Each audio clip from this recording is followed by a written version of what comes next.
കൊച്ചിയുടെ ഗതാഗതക്കുരുക്കിന് ശാശ്വത പരിഹാരമാകുമെന്ന് കരുതുന്ന മെട്രോ റെയിൽ പദ്ധതി അനിശ്ചിതത്വത്തിൽ.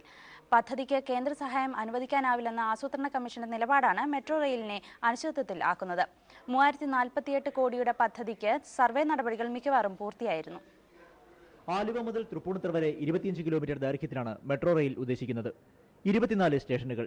കുരുക്കിൽപ്പെടാതെ മിനിറ്റുകൾ കൊണ്ട് നഗരത്തിലെത്തി കൊച്ചിയുടെ ജീവിതം തന്നെ വേഗത്തിലാക്കുന്ന സ്വപ്ന പദ്ധതി. 3048 കോടിയിൽ 1800 കോടി രൂപ വിദേശ സഹായം ഉറപ്പുവരുത്താൻ ധാരണയുണ്ടായിരുന്നു. ബാക്കി തുക കേന്ദ്ര സംസ്ഥാന സർക്കാരുകൾ വഹിക്കുക എന്നതായിരുന്നു കേരളത്തിന്റെ നിർദ്ദേശം. 700 കോടിയാണ് കേന്ദ്രവിഹിതമായി കിട്ടേണ്ടിയിരുന്ന തുക. 5 വർഷം കൊണ്ട് കേന്ദ്രം ഈ തുക നൽകിയാൽ മതി. ഏറെ സമ്മർദ്ദങ്ങൾക്ക് ശേഷമാണ് കേന്ദ്ര ആസൂത്രണ കമ്മീഷൻ പദ്ധതിക്ക് അനുമതി നൽകിയത്. പൊതു സ്വകാര്യ പങ്കാളിത്തത്തോടെ പദ്ധതി നടപ്പാക്കണമെന്നായിരുന്നു ആസൂത്രണ കമ്മീഷന്റെ തുടക്കത്തിലുള്ള നിലപാട്. എന്നാൽ ഡൽഹി മെട്രോ റെയിൽ കോർപ്പറേഷന്റെ മാതൃകയിൽ കേന്ദ്ര സംസ്ഥാന പങ്കാളിത്തമുള്ള പദ്ധതിയാണ് സംസ്ഥാനം മുന്നോട്ട് വെച്ചത്. കേന്ദ്രവിഹിതം അനുവദിക്കാനാകില്ലെന്ന് വ്യക്തമാക്കിയ ആസൂത്രണ കമ്മീഷൻ സ്വകാര്യ മേഖലയുടെ പങ്കാളിത്തത്തോടെ കേരളം പദ്ധതി നടപ്പാക്കട്ടെ എന്ന നിലപാടിലാണ്. 35 ലക്ഷം ജനസംഖ്യയെങ്കിലുമുള്ള നഗരത്തിൽ മാത്രമേ മെട്രോ റെയിൽ ലാഭകരമാകൂ എന്നും കൊച്ചിയിൽ പദ്ധതി ലാഭകരമാകില്ലെന്നും വാദം ഉയർന്നിട്ടുണ്ട്.